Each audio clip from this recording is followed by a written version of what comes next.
Premier conseil, ne travaillez pas pour l'argent. Et oui, les riches ne travaillent pas pour l'argent. Si vous travaillez pour l'argent, votre esprit commencera à penser comme un employé.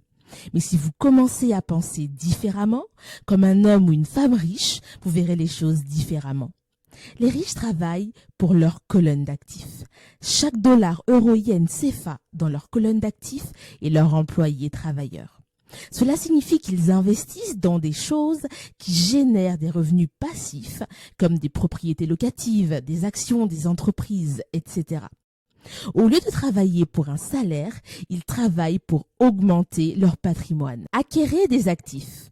N'achetez pas de passifs sur votre chemin vers la liberté financière. Du moins pas tout de suite.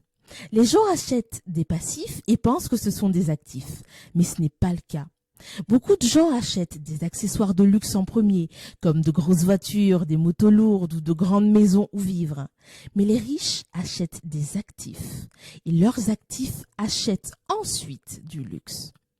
Les riches achètent des maisons et les louent, et avec les revenus générés, ils payent leur Lamborghini. Les pauvres ou la classe moyenne achètent des objets de luxe en premier, et les riches achètent des objets de luxe en dernier. Sachez faire la différence entre actifs et passifs. Les actifs sont tout ce qui met de l'argent dans votre poche, comme les actions, les obligations, l'immobilier, les fonds communs de placement, les propriétés locatives, etc.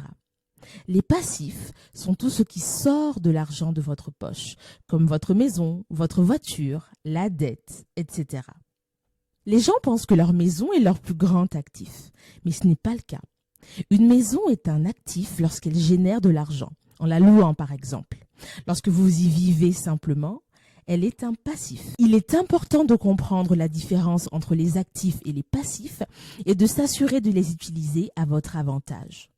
Les actifs vous aident à gagner de l'argent alors que les passifs vous coûtent de l'argent. Un maître mot, simplicité.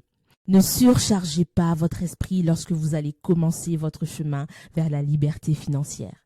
Les choses sont simples, alors gardez-les simples. La chose simple à retenir est que les actifs mettent de l'argent dans la poche et les passifs sortent l'argent de la poche.